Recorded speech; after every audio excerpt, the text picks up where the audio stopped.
Good evening, everyone. Welcome to the regular public meeting of September 22nd, 2025 of the Township Council of the Township of Washington. Adequate notice of the meeting was given in accordance with the Open Public Meeting Act by the Township Clerk on May 20th, 2025 to at least 2 newspapers, and this meeting has been posted on the Township Bulletin Board, electronic message board, WCTV, and on the Township website. Please notify the municipal clerk for any disability requirements necessary for attendance at Township Council meetings. The fire exits are located through the double doors to your right and through the door on your left. Please silence all cell phones. If you are unable to attend the council meeting in person and would like a topic to be addressed at a council meeting, please visit www.twpofwashington.us. Contact Us tab, click on Mayor and Council, send email to contact all council members at once. Can everyone please stand for a salute to the flag? I pledge allegiance to the flag of the United States of America and to the republic for which it stands, one nation, under God, indivisible, with liberty and justice for all. Roll call. Councilman Casio. Here. Councilman Sears. Here. Councilman Oman. Here. Councilwoman Velez. Here. Council President DeSena. Here. Let the record reflect also in attendance Mayor Peter Calamari, Township Administrator Mark DiCarlo, Township Attorney Siobhan Bailey, and Township Clerk Susan Wachowski. Payment of bills, resolution number 25-310, authorized payment of bills September 4th through September 18th, 2025. Do I have a motion? So move. Second. Roll call. Councilman Casio. Yes. Councilman Sears. Yes. Councilman Oman. Yes. Councilwoman Velez. Yes. Council President DeSena. Yes.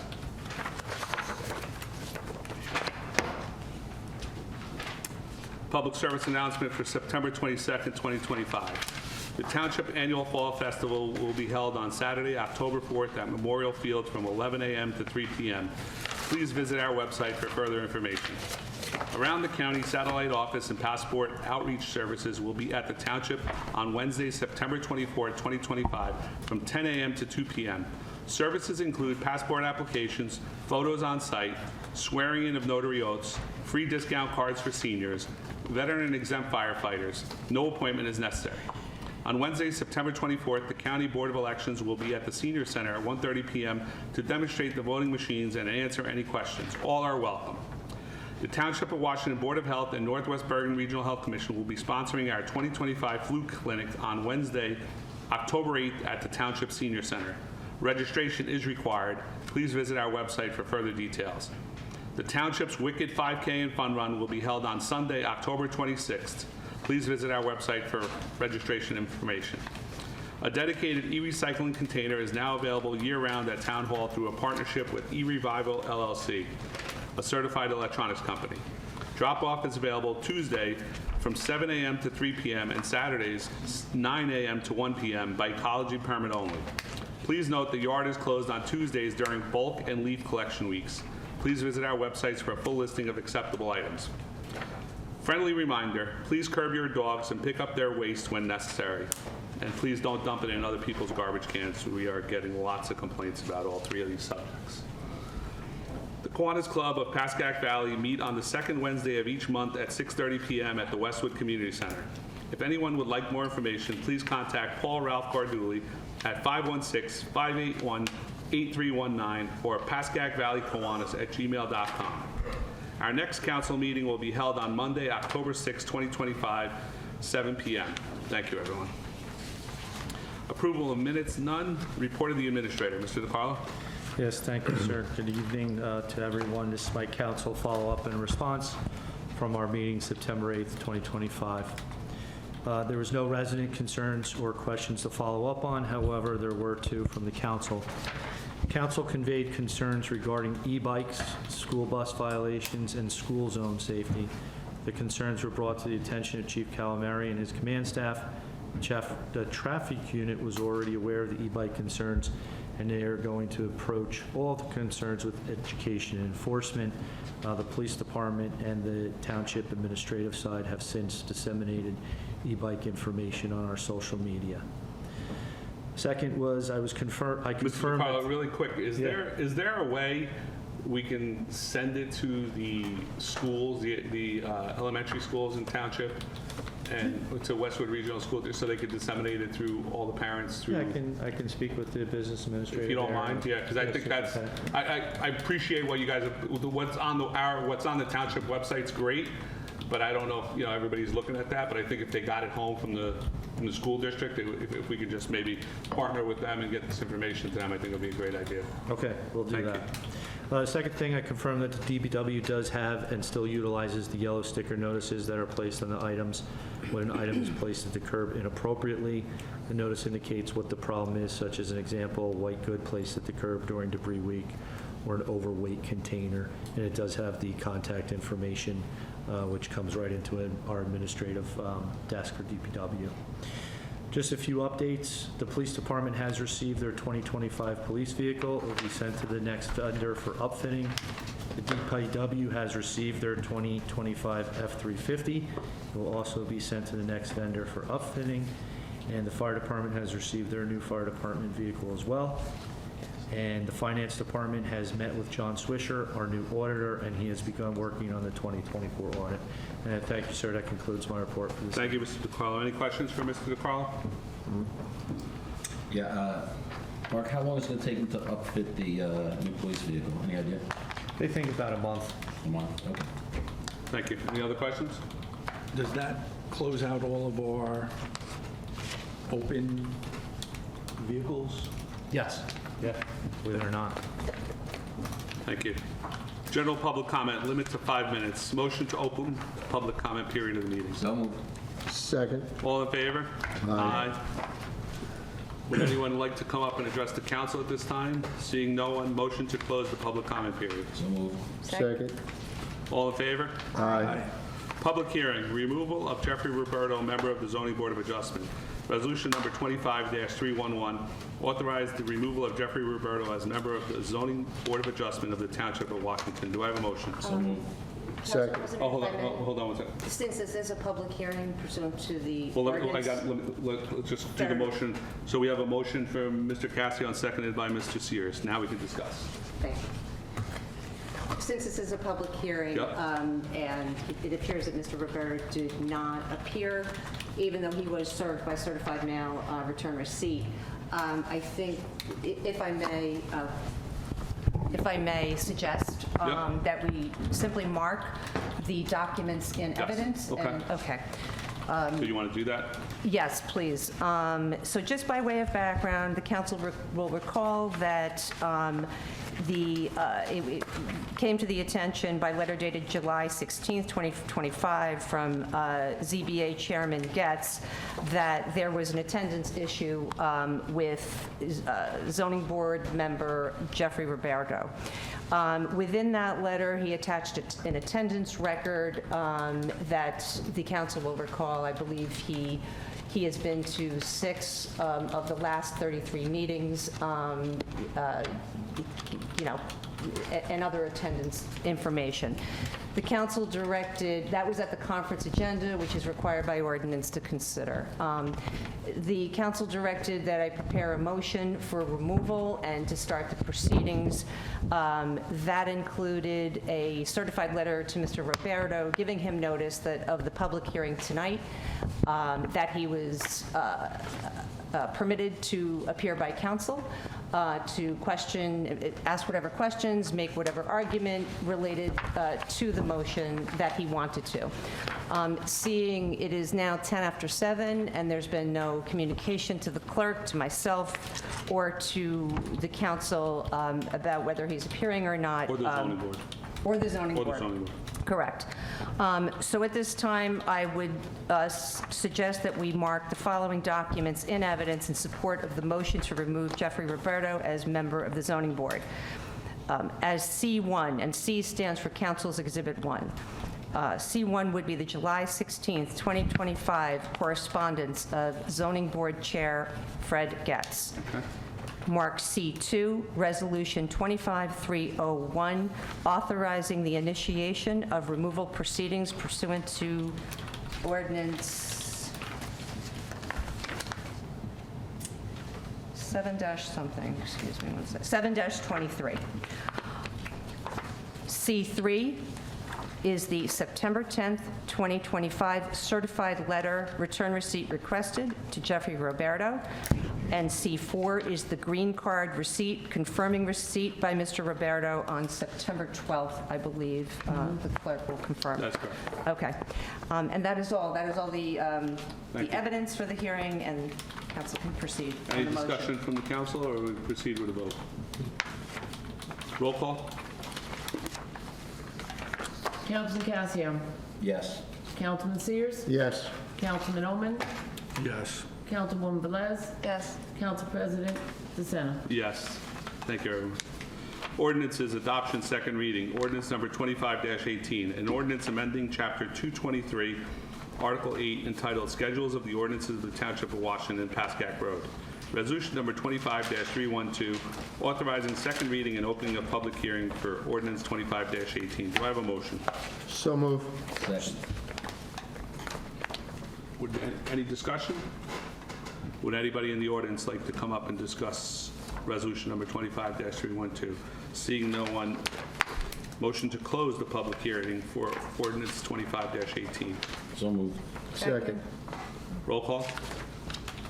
Councilman Casio. Yes. Councilman Sears. Yes. Councilman Oman. Yes. Councilwoman Velez. Yes. Council President DeSena. Yes. Motion to adopt ordinance 25-18 at second reading by title. Do I have a motion? So moved. Second. Roll call? Councilman Casio. Yes. Councilman Sears. Yes. Councilman Oman. Yes. Councilwoman Velez. Yes. Council President DeSena. Yes. Ordinance number 25-19, an ordinance amending Chapter 465 entitled Trees of the Ordinances of the Township of Washington. Resolution number 25-313, authorizing second hearing and opening of a public hearing for ordinance 25-19. Do I have a motion? So move. Second. Would anybody like to discuss this ordinance, or would anybody in the public like to discuss this ordinance? Seeing no one, motion to close the public hearing for ordinance 25-19. Wait a minute. Oh, I got to vote. You went We too got- fast, Yeah, I yeah. got to vote.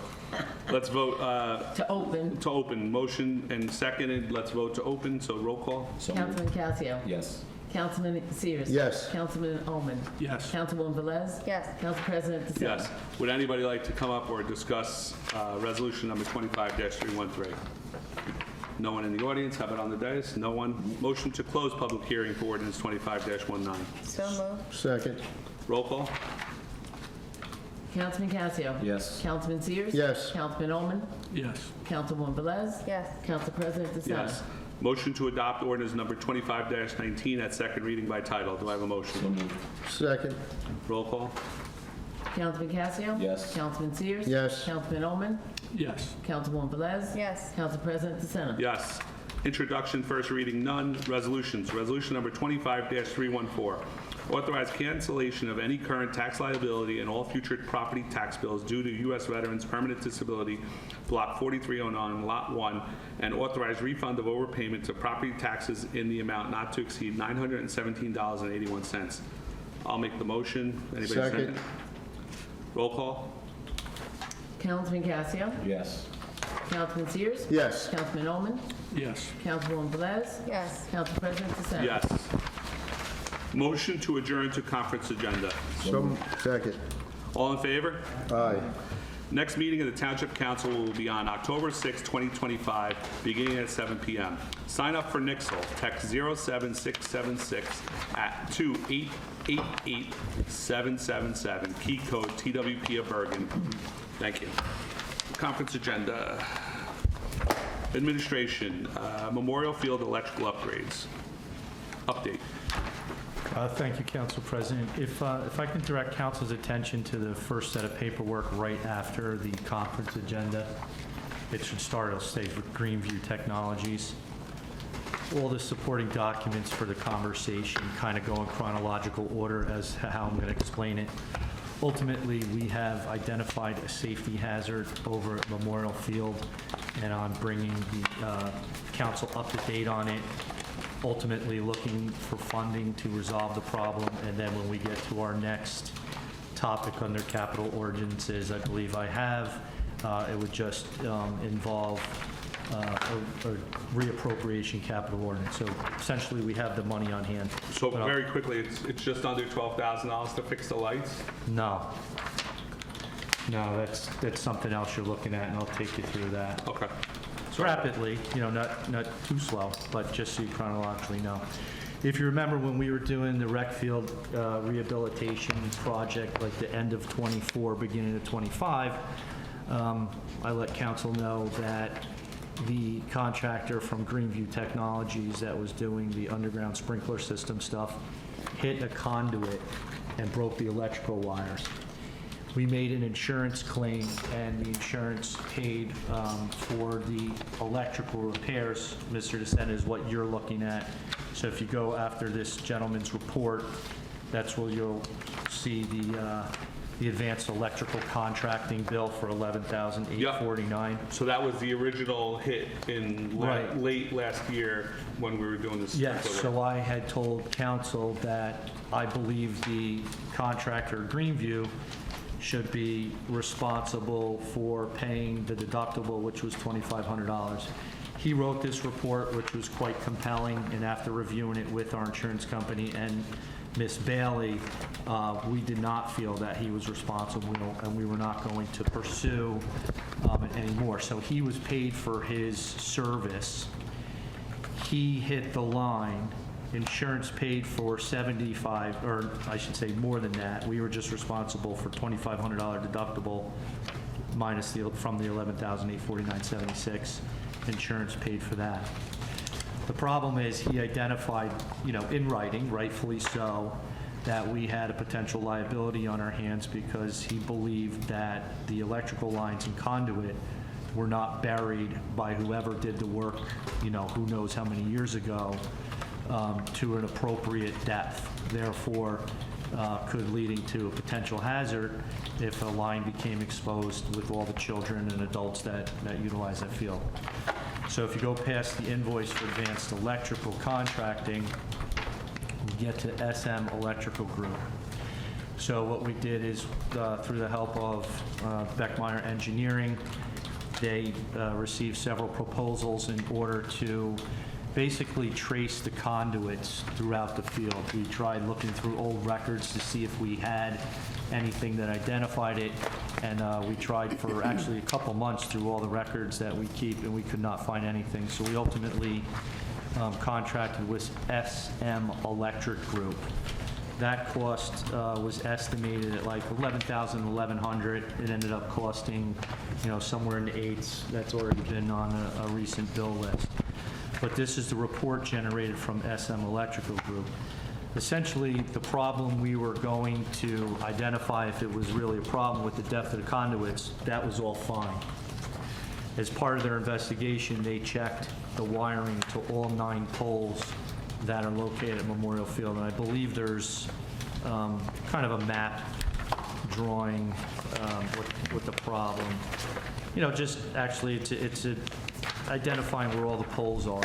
Yep. And then in the report, it states that, there's so at the base of each light pole, there's an access panel.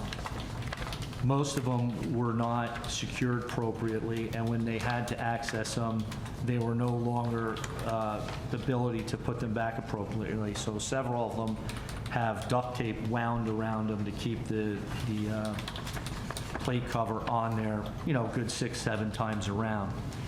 One of the poles, which would be like the third base line to the men's softball field, straight out towards the woods, is up in the embankment a little bit. And, excuse me, the runoff over years and years has rushed dirt and water down and covered the access panel of that pole. But that's been Therefore, dug out by our DPW, or somebody dug it out? yes, it dug it out, yeah. So they had identified that, as well as old wiring. They showed, you guys got the photos, ladies and gentlemen got the photos, but we didn't photocopy them, obviously, on your packet. But if you go through the photos, they show pictures of all the problems. So, of course, all those problems, what was identified as an immediate issue that needs to be repaired, and what's the proposal to, the cost to fix that. So DPW is already satisfied digging out around that area, so the water will no longer enter into the panel that doesn't have a cover on it. And we put a temporary cover on it, and I believe put more duct tape. So when I identified it, and as you go through the emails, you'll see my emails with the representative, explaining that we don't necessarily have the funding. Can he identify for me what is a safety hazard and what needs to be done? And if we did that, we eventually did the rewiring in 2026, I don't want to do something and then waste money.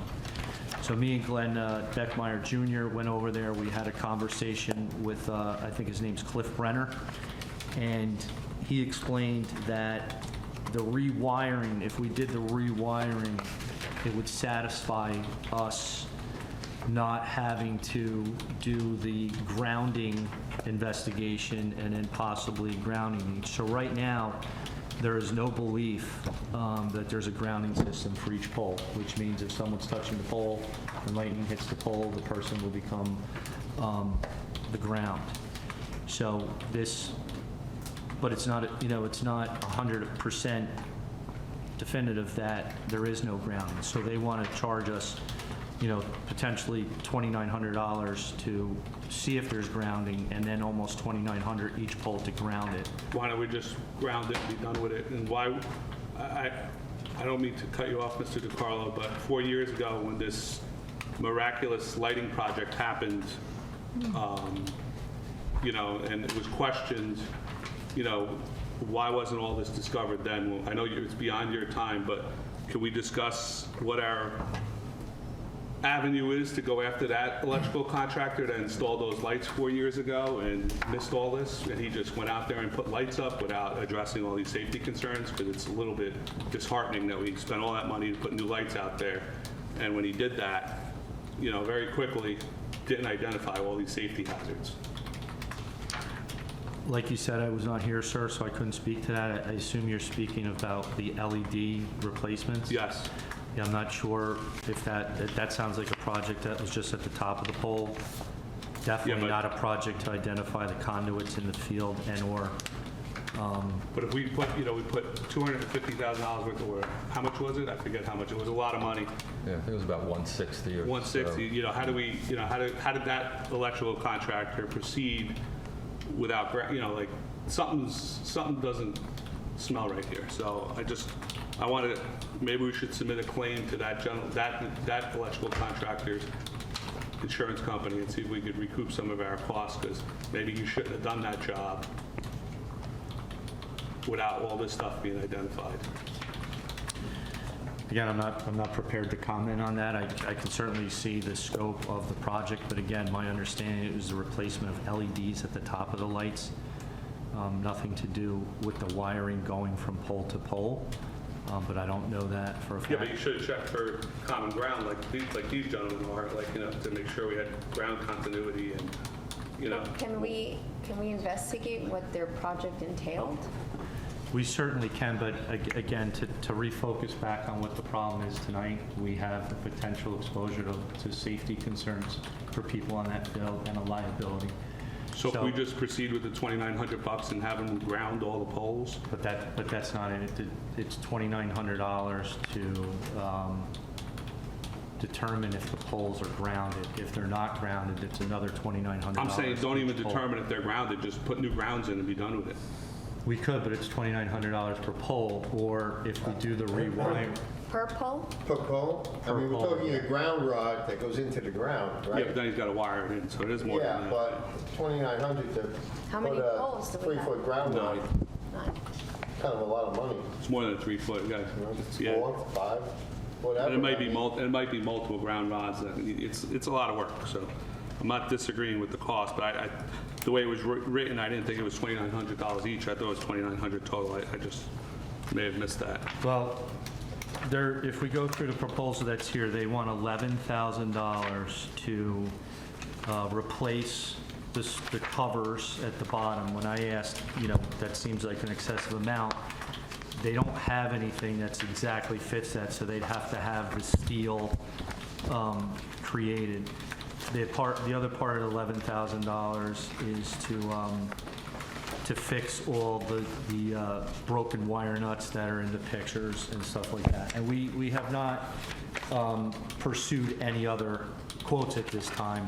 I'm just utilizing this as the conversation. No, based on the pictures you sent, all the work they're identifying as a hazard is definitely a hazard.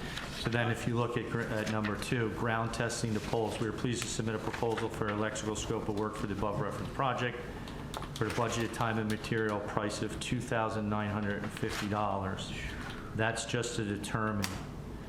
All right, and then it says, we are pleased to submit a proposal for the electrical scope of work for the above referenced project for the budgeted time material price of $2,800. That's per pole, and it does not cover the let me see what it was, some ground penetrating radar, and they couldn't even give me an estimate on that. So the budget includes install one 3x4 10-inch ground rod mechanical 10 clamp. foot. 10 foot. 3/4 inch by 10 foot. Oh, okay. Cost unit just go down. Okay, then if you look at clarification, if we have to drive ground rods, we need to have the area ground penetration radar before we can start work. This cost is not included in each one. So I then asked him what would be a waste of money if we were just going to come and do the rewiring, and he suggested to do it all at once. So he has not provided me how much that would be. I said, can you give me a roundabout estimate? I said, are we talking more than $50,000? He said, no. He said, not to hold him to it, but the rewiring would be somewhere around the $20,000 mark. Are we doing it aerially, not through conduit any longer? Aerial? No, I don't know. I don't know that. I believe it would be through the conduits. If you notice, there is 2 poles that are linked. Yeah, because there was a failure between the poles and they went aerially. That's why I'm saying, if he was to go aerial cable, would that save us a lot of money? And that's why they did that, because I remember way back when, the cost to put new conduit in and go underground was very excessive. So if he can connect those poles with an aerial cable, just like those repairs are, and we could save even more money, maybe that's something to look at. Maybe we get Sure, 2 numbers, absolutely. Mark, one for conduit and one for aerial, if you don't mind. Yeah. Of course, the biggest thing is letting you guys and girls know about the problem, and then recommending a funding source, which is really our next topic, if you don't mind if I go into it. Yep, go right ahead. Mark, that's not live now, right? That's all dead? No, the lights do go on. Right? No, the lights do work, and they are on. There's no exposed wires right now. So But- nobody can dig? No. That's- The original investigation we were doing, we It's have over, proven yeah. that is not a problem. So it originated because the contractor hit the wires and Right. goes, whoa, these are way too, Got it. they're not shallow, right? Right. So we traced them all and everything was fine. I don't know what happened in that area, but everything is fine. But as part of that investigation, they checked other things, and then Right. that's when they said, hey, A is fine, B, C, and D is a problem. Which is good, but, Yeah. it's shallow. so Stinks, yeah, it's good, but it stinks. Hopefully, we at least have do not dig flags there, because Well, nobody should be digging there other than no one DPW. should. No one should be there Yeah. doing a lot of things. But if we have, a potential hazard, Yeah. The underground Yeah. conduits are not a problem at this point. Okay. It's So just, the use of the field is still, yeah, it's fine. We're Again, we fine. have Okay. I didn't get zapped the other night when I turned the lights on, as long as it's so safe. I'm that's still the- here, I'm right still now, here. And that's the major concern. As long to as you us. clear the field when the lightning detectors go off and yes, people aren't holding on to the poles with a lightning strike. I mean, again, it's probably better Yeah. chance of winning the lottery, but God forbid. no, we'll make sure. It's, Right. Okay. So, go ahead, sir. I'm sorry, Mr. All Carl. right, Yeah. so funding. So thank you for the information and the details that you've reviewed. Can we just go back to the opening, that there was a claim made, we received, monies from JIF, and we attempted to go after the vendor for the deductible. What contributed to them not being liable for that? If, you know, I'm not telling you my answer is for you to read this, but if and when you do get a chance or you elect to, he makes a pretty compelling argument that, you know, he did everything he was supposed to do. He did the call before you dig. You know, he puts in here that these lines are supposed to be a certain depth, and then I think there's supposed to be some type of like caution tape, Yes. you know, over them.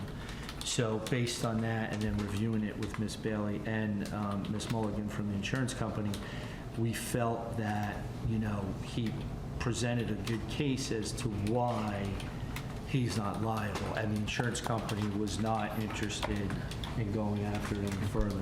The insurance company also said that our insurance is only covering the repair, not the initial cost, right? So it wasn't going to cost, I'm sorry, the insurance wasn't going to cover paying him for the work he did. It was only going to cover the repair To the of what damage. happened from Understood, what he did. understood, okay. And then, so the depth is not an issue. It is simply the wiring within each pole that there's a potential that they're ungrounded.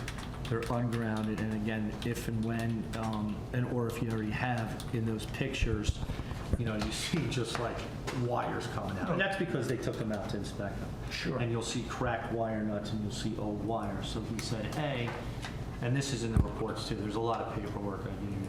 He'll say, you know, we recommend this is done, we recommend this is done, and by the way, these wires are so old looking, you may want to consider just replacing the wires altogether. So the wires go underground through a conduit, except back by where the children's baseball field is. Mr. DeSena said the two poles are linked from an aerial electrical wire.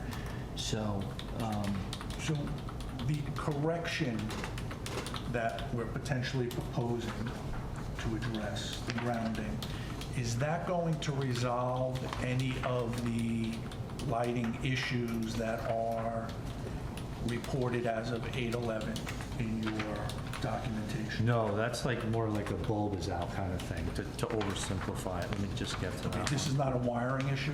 Or we No. don't believe it is? I don't believe it is, no. No.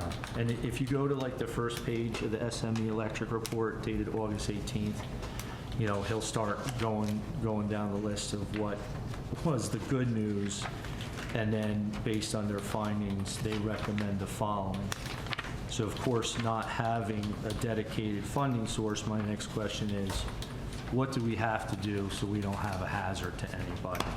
And that's what kept those, that's what I gave you all the emails, so you could see the chain of discussion. The one you're talking about with the first sentence that says lighting is found at Memorial Park for 8/11, that I'm taking as like a bulb, and again, it's probably an oversimplified word I'm using. I have not yet done anything to address that yet. I was working more on the, you know, on like the hazard stuff, but yes, to answer your question, I imagine that will have to be looked into too. And that might be something that certainly resorts back to what Mr. Stisena asked. You know, should the life expectancy of these LED heads be more than 4 years?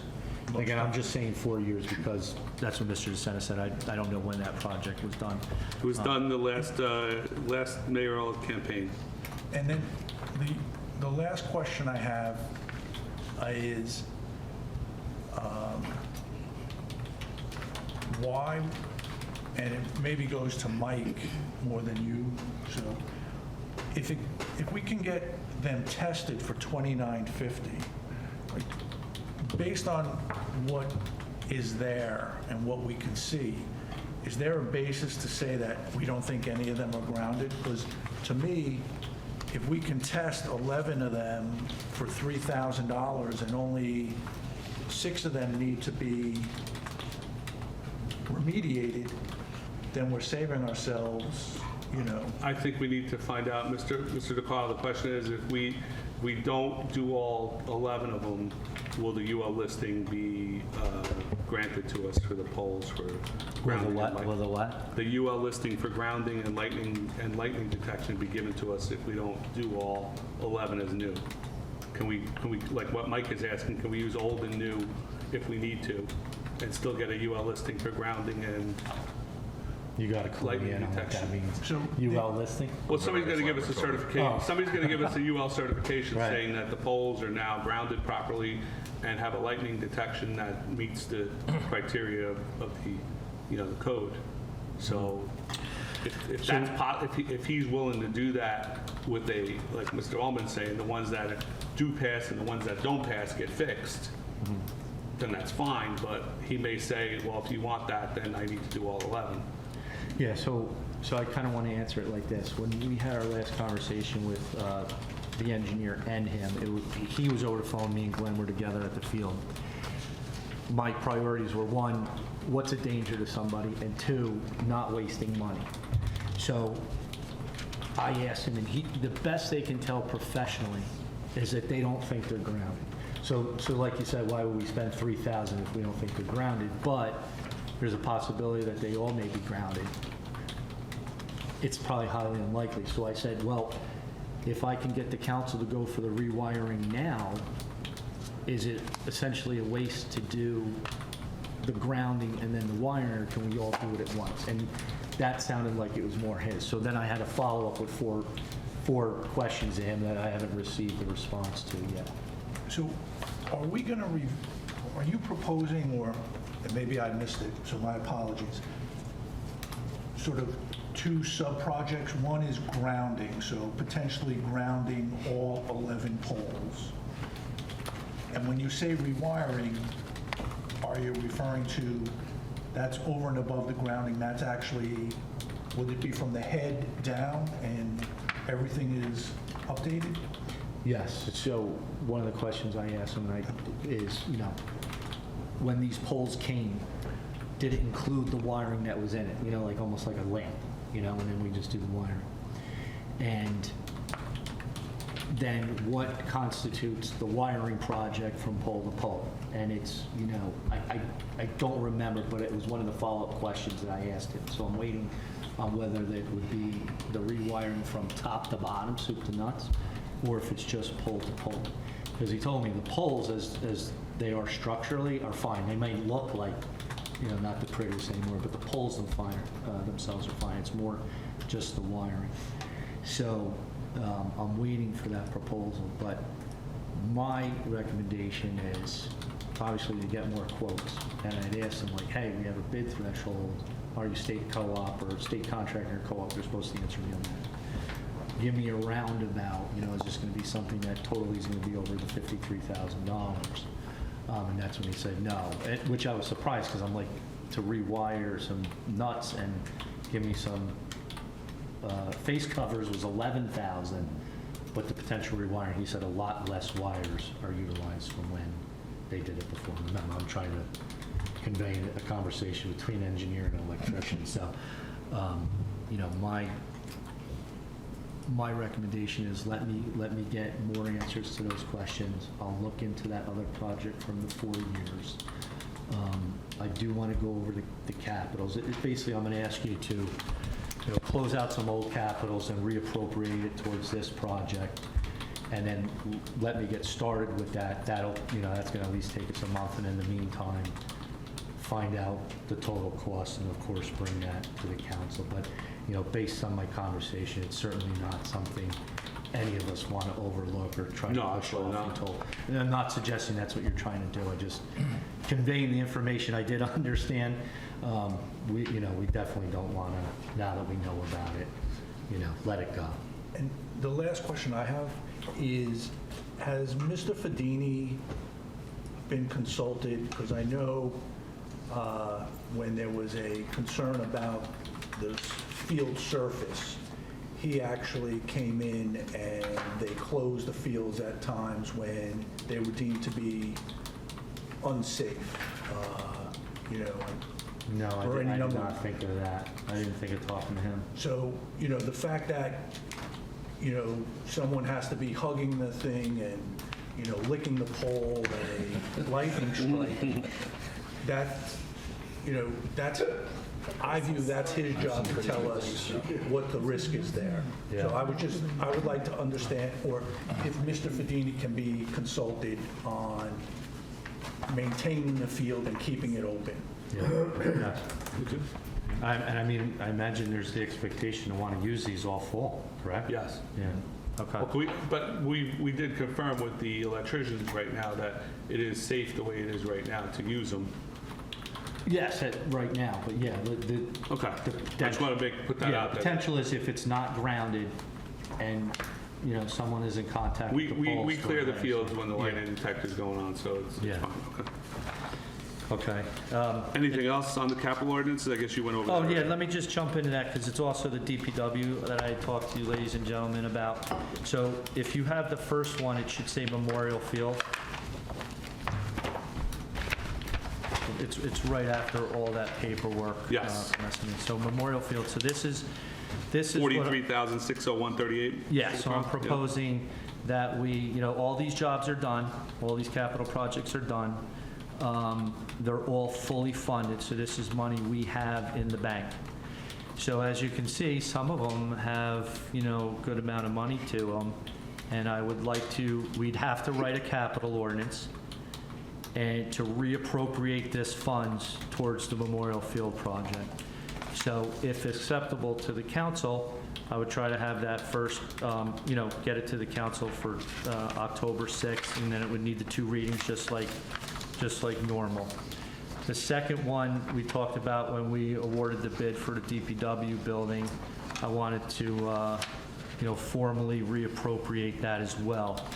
And that would be the firehouse balance that's left over, the 53,679.44 I had told council about.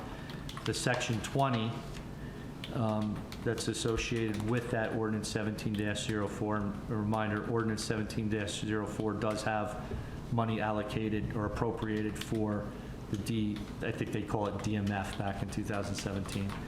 And then the 20,720 is left over from this year's rec field fencing. It was estimated at like 85 when you guys and girls approved it for capital, but the project ended up only costing 65. And that'll, you know, as you know, there's always going to be something, so that'll give me another 112,000 if needed towards the DPW building and all its associated, you know, anticipated costs. So you want to add this to, as more contingency than what's already in there, Mark? Well, I guess contingency for us, not contingency for Premier Construction. So this would dedicate this, but if you remember, you know, we are going to need, you know, eventually either next year we'll have to fund, you know, wherever we're going to lease, either through the current budget or through capital. You know, we're going to have to do the work of the fencing. We're going to have to do the work of that, you know, of the you know, again, I don't want to say too much because it's a closed session topic, but Yeah, I think, that's fine. you know, to make the site we're going to lease appropriate for usage. So again, it's not carte blanche for me to, you know, go out as a you know, spending stuff, but, you know, we're also going to need money for the wiring and any cameras or key fobs that we do in the building that is not included in the bid. So, you know, there's other things or anything else we're going to have to for furnishing it, or, you know, I'm just throwing stuff out there that may cost in addition to what was not in the bid. So if acceptable to council, I'd like to present 2 capital reappropriation ordinances to you guys and girls, 10-6. You know, I would work with Lurch Vinci Bliss, but mostly Bob Beinfeld in the writing of the ordinances. So how much is that? So we, at the last meeting, approved, I want to say, $40,000 in professional service fees for Beinfield and for Lurch Vinci, I think. That was for the borrowing of the money. So the rewriting of these ordinances and the rededication doesn't involve additional fees? It will. You know, Mr. Beinfeld's going to want money, but they're usually Much less. much less. Maybe, you know, again, I hate throwing numbers out that I don't, but, you know, I don't think it's more than like $1,000 an ordinance, but to rewrite it. But plus, it's a reappropriation. It's not a bond ordinance, so there's less work involved. There's no supplemental debt statement or anything like that. It's already money we have. And are these ordinances now exhausted? What is it? Meaning, is there, if we rededicate $53K for the firehouse, Is there anything left over in that capital ordinance? No. This pretty much sums up, you know how we've been chipping away a little at a time with like the old ordinances and closing them and reappropriating them. This is pretty much everything I got other than, you know, the current ones that haven't been done yet, like the Musquaxing Brook or, you know, everything associated with the DPW or DMF capital lines. Like, you know, this is it, or any of the, you know, the current road projects that we have going on. Understood. How about if does this deplete all of the historical, if I put it Yes. that way? Yes, except for the ones I need for that project itself. Yes, okay. Yeah. Any other discussion, ladies and gentlemen? Council Yes, President? Mr. Sears. Well, we're throwing things out on this thing. Whether you got people are aware enough, the traffic in front of the firehouse is getting out of hand. I know originally we wanted blinking lights to control the traffic. We have an increase in the ambulance corps. The traffic will not, they pull up right next to the fire trucks. They try and beat around us. I don't know, I know the original plans call for traffic lights on either side of the emergency servicing building to stop the traffic so we could at least get out. Yep. Now the problem is you have multiple ambulance calls going on right now. The calls have increased. It takes us forever to get the traffic stopped so we can back up into the firehouse.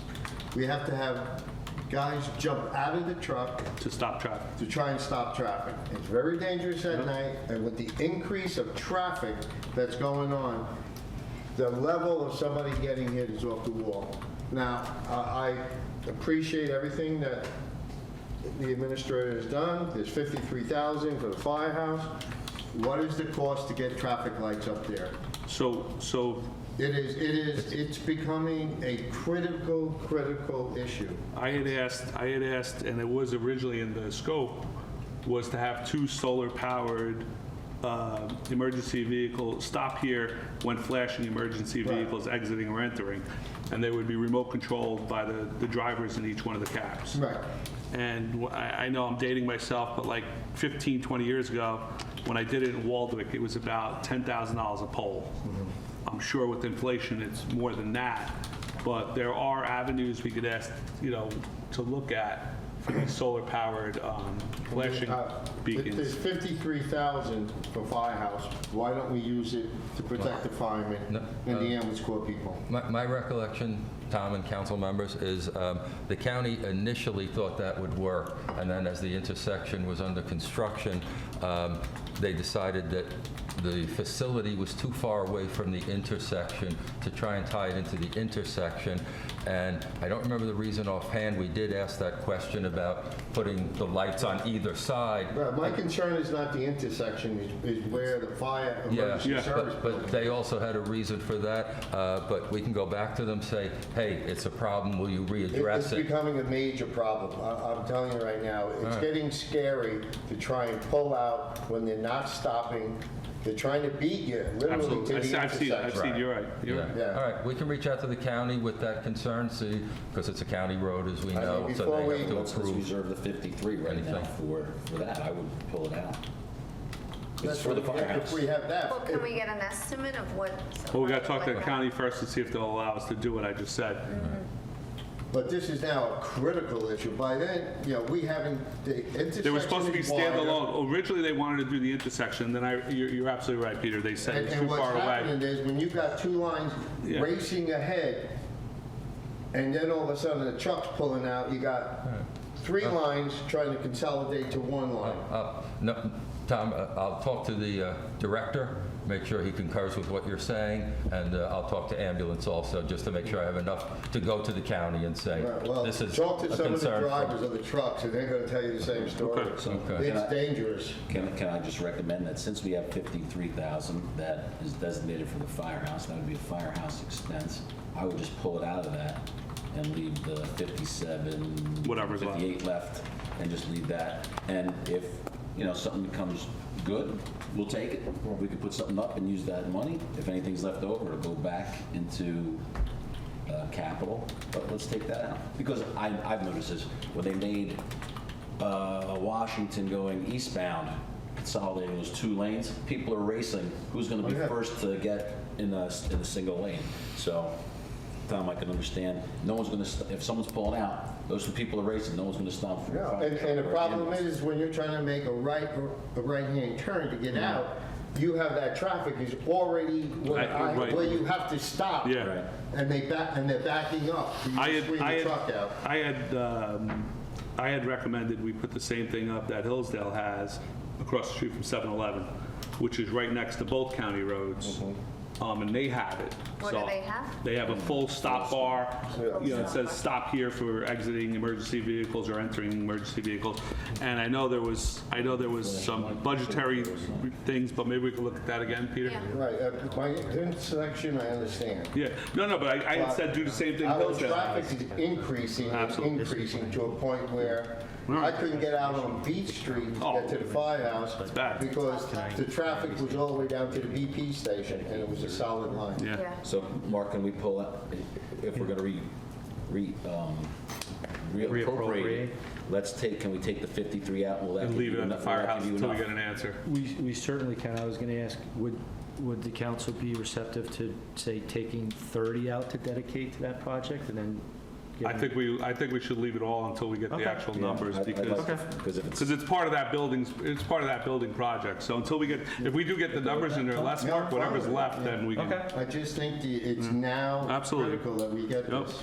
then it's appropriate for that. So moving on, under the following ordinances and legislations, amendment, Chapter 580, zoning, storage of boats, boats and trailers. The the planning board has requested that they're going to send revisions and present back to us for our 10-6 meeting, so we'll table this if everybody's okay. Yes. Again, I would just request that if they're going to go with the 18-foot lane. It says 20 now.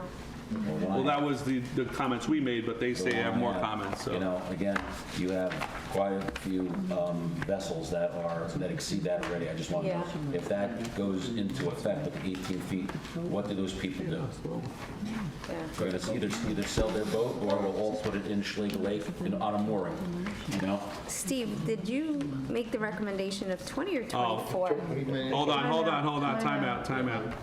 It's the ordinance for demolition. Yeah, I was just going to say. Yeah, there's We confusion jumped here. ahead a little bit. Yeah. Yeah, oh, All right. okay. That's what I So, thought. Under ordinance and legislations amendment, Chapter 580, zoning, storage of boats, boats, trailers, commercial vehicles, and recreational vehicles.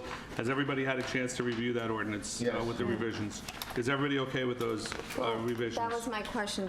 Did you make a recommendation for 20 or 24 feet? 'Cause I can't recall. I think I put 24 if I'm not mistaken. I don't remember right now. And it says 20. That's why I'm asking on page 2. Well, mine still says 18 on mine. Mine still says 18. Mine still says 18, so I don't know where It's you're. 20. No, right here, I'm looking at the ordinance. The ordinance is probably wrong, and in the ordinance itself, it still says. Page 2, B and C. Yeah, 2B and C still says 18, so that's a, Oh, So I would like to increase it. My recommendation, I believe, was 20. well, in the paperwork, it says 24, but in the ordinance, it's mislabeled. So Okay. that's what I would like to see, again. And if they go with 18 or something less, the question is, and I'll ask the attorney, what would those residents that have a vehicle larger than 18 feet, what do they do? Right now? No, if it goes through the way it's written. Right. What would you do? How could we accommodate them without them selling their vessel? Yeah, But this is- Basically. but up here it says 18. So Well- just to clarify, so it says 18 feet, but then at the bottom, we're talking about section 3E, 20 feet in overall length, but this is for commercial vehicles, Yeah, it's for correct? vehicles, not boats. The boats are all Okay, the labeled as boats are up 18. top. All right, Those so are, Okay. yeah. all right, so that's the confusing thing. That's what's confusing me. So maybe we can look through this and bring it up with the demolition ordinance at our next meeting. I know we've been putting this off. All right? So what do you want it to be, though? You want it to be 24? Whatever is in, well, one says 24, one says 18, which What I do you know want? Mr. Cassio had asked for 24, and we all agreed that it should be 24, but the ordinance is still, holding 18. Yeah. All right?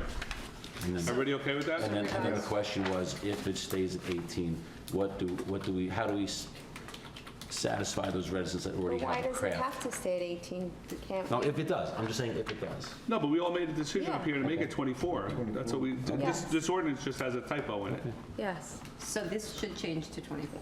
Yes. Okay. yes. to match the code. All right, last thing on our current business is 450 Pascack Road update.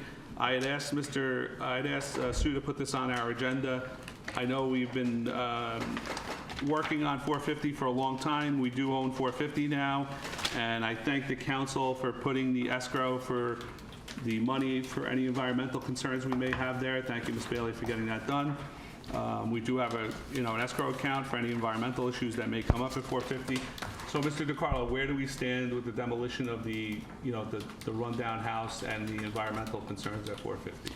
Okay, I'll start financially. Financially, I signed the voucher for the reimbursement today for the $472,500. So that was good. We got that in, we sent it back. Hopefully, we should get that reimbursement in soon.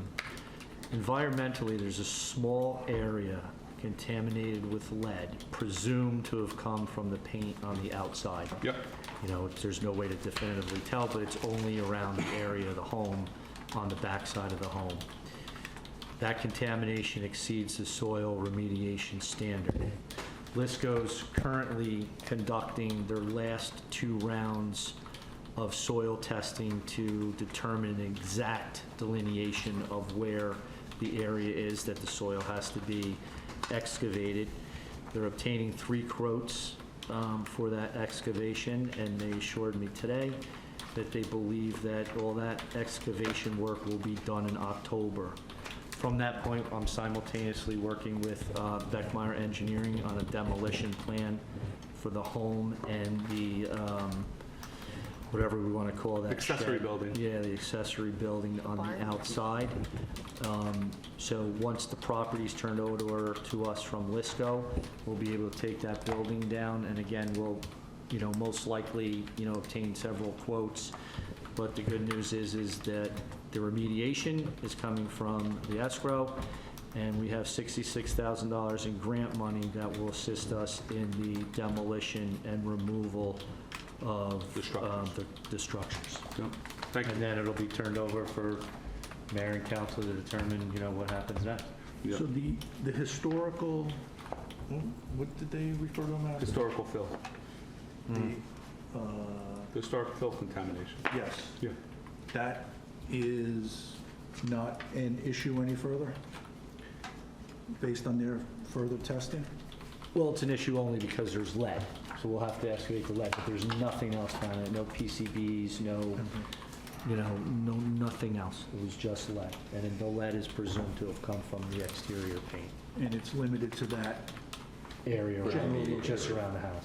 So, Mark, can we talk to LISCO? Would we have to remedy that lead before we demolish the building on the buildings They themselves? preferred that we did it in that order of things, that So we the- allow so- them to come in, excavate the soil. And then they'll abate the lead on the buildings before we can tear them down? Because that still has to come out of escrow. if there's That will lead on it. probably come from the demolition plan. They're just dealing with the environmentals in the ground. But, I will follow up with Mr. Beckmeyer on that, because we've talked about asbestos, but we didn't talk about, what would be involved with the lead for demolition of the building. Just want to make sure we get the bang out of our escrow. Oh, yes, understood. Thank you, everyone. Motion to enter into closed session. So moved. Resolution number 25-315. Motion to enter into closed session for Bethany Community Center negotiations, personnel matters with the police department. Township Council anticipates that it will not come out of closed session. Motion to enter into closed session? So moved. Second. All in favor? Aye. We'll do Bethany first, right?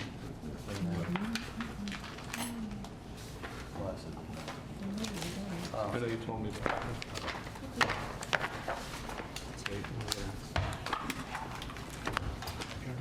Everybody ready? Yes. Yep. Okay, we're back. Good evening, everyone. Welcome back. We will be, motion to enter into closed session, resolution number 25-315. Bethany Community Center negotiations, personnel matters, police department. Previously, I had indicated that council would not be coming out of closed session. However, we will be coming out of closed session. So motion to enter into closed session for resolution number 25-315. So move. Second? All in favor? Aye. No. Nay. Okay. So we will come out and vote once the closed session discussion is over. Welcome back, everyone. Resolution number 25-317, authorizing the mayor to execute the agreement and general release between the Township of Washington and Chief John Calamari. Do I have a motion? So move. Second? Roll call? Councilman Casio. Yes. Councilman Sears. Yes. Councilman Ullman. Yes. Councilwoman Velez. Yes. And Council President DeSena. Yes. Resolution number 25-318, authorize the mayor to execute the agreement and general release between the Township of Washington and Sergeant Severio Fasciano. Do I have a motion? So move. Second? Roll call? Councilman Casio. Yes. Councilman Sears. Yes. Councilman Ullman. Yes. Councilwoman Velez. Yes. Council President DeSena. Yes. Motion to adjourn. So move. Second? All in favor? Aye. Thank you, everyone.